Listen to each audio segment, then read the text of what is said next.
Quả này quả cuối cùng ra nổ dã man chưa?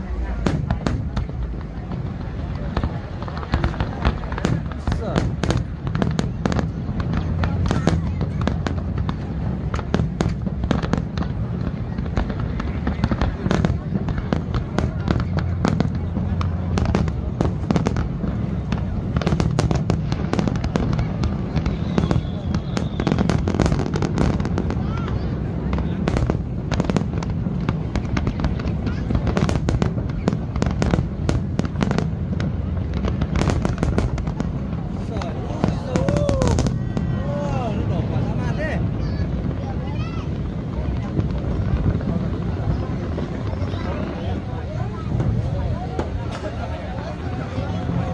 Lâu phết anh nhở?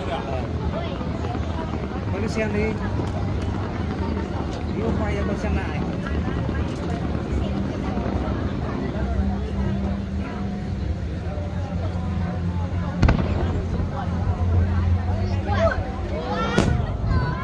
Quả quấy à?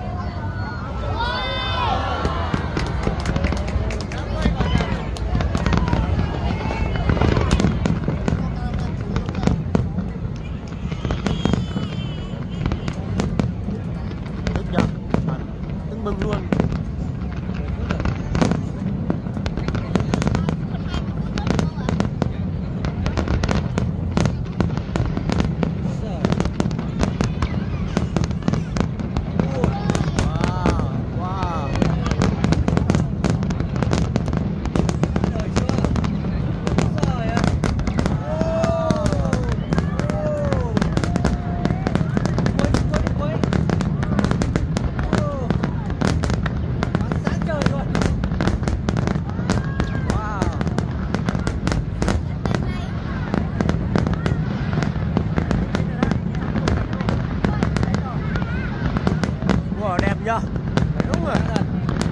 thật đấy.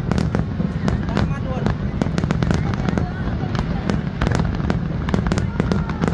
Wow. Cho chàng vỗ tay. Vẫn còn. Còn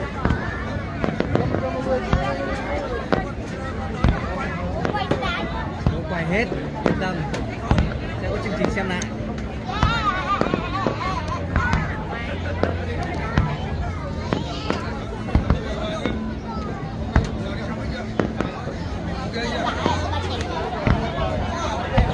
Ui, quả kia nó chạy kìa. wow. Sợ. Chạy hay đẹp nhỉ. Chạy nặng đấy à. Ui xôi ơi, quả đời đấy.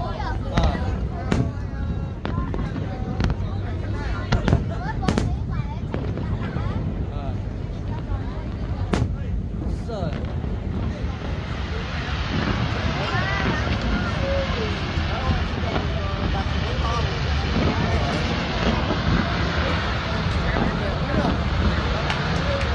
Được của nó đấy.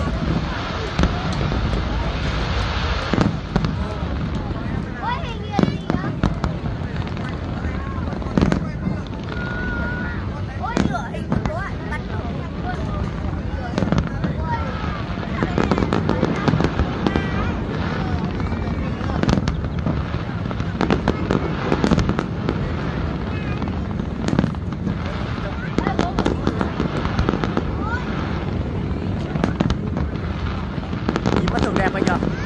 Mắt thực nó đẹp. Mắt thường cũng đẹp thật đấy. Quay không hết được. Ôi, thả xuống cho bố. Bố Mỹ bạn thả xuống.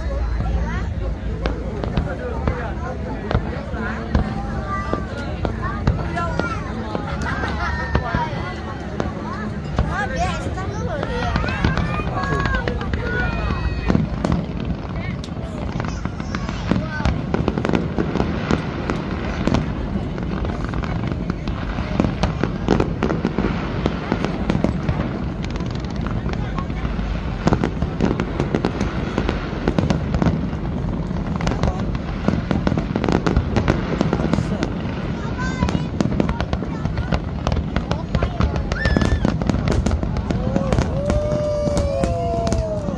Đẹp quá.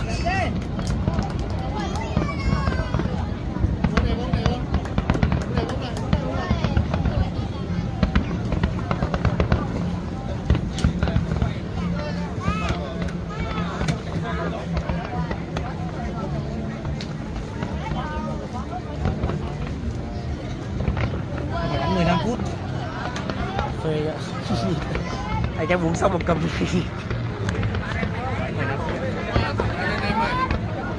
Hơn chục phút anh ạ, mỏi vai trai. Bắn không được Vãi đái rồi. Bắn 15 phút. 14 phút rồi này. Phải hình như có Thật yêu đấy. cầu cái 15 phút phải kết thúc thôi. Vãi đái thật.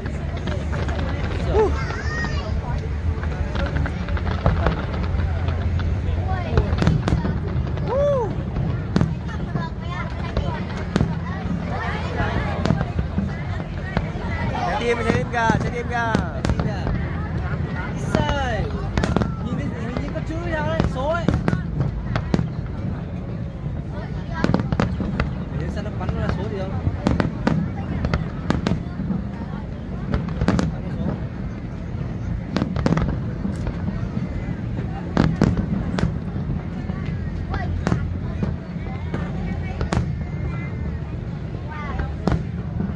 Ở đây không biết này. Ở đây không?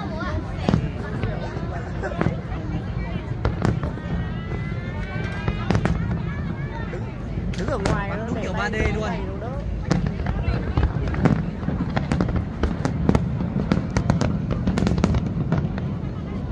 Quá giờ.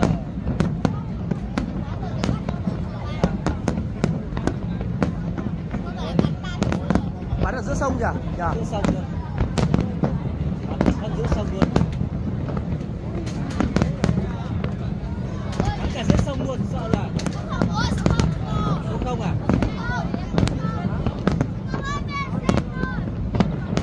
Xem đi, con xem đi, bố quay rồi. rồi, con xem video đi. Xem đi Bách. Bách xem video làm gì? Xem mày thật với đẹp này. Cái thằng này. Tắt điện thoại đi con. Tắt đi.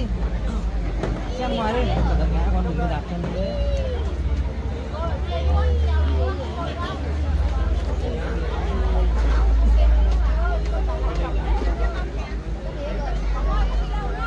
Bắn lâu phết nhỉ. Kìa Ron kìa. Đấy Ron kia kìa. Đây á. Đấy, quay kìa. Đấy, đá kìa. Kìa, mẹ thằng bay Ron hay phết nhỉ.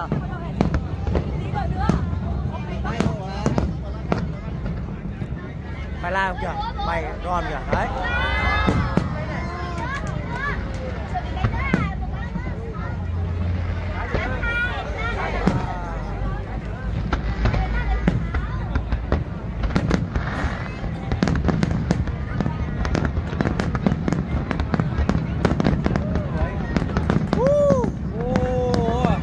Đẹp chưa?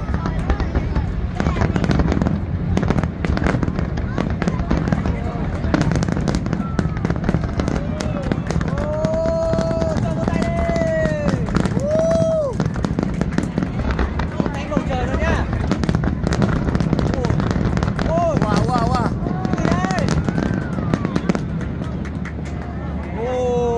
Nhìn mắt thường đẹp nhỉ? Tuyệt vời luôn đấy, tuyệt vời luôn đấy.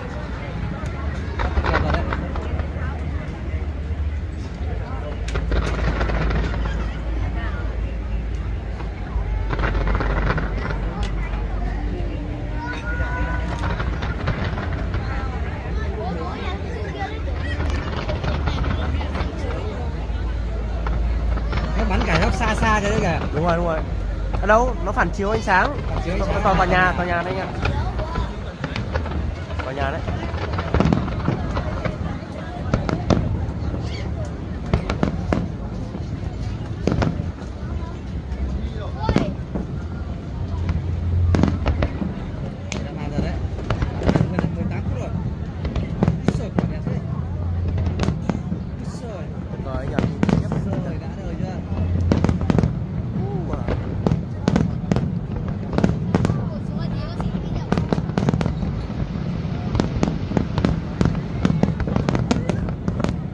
Bắn sông gì nhỉ?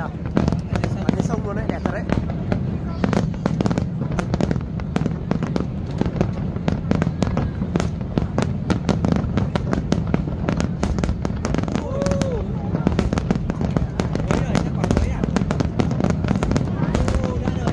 Đã đời chưa? Awesome luôn kìa. Rồi.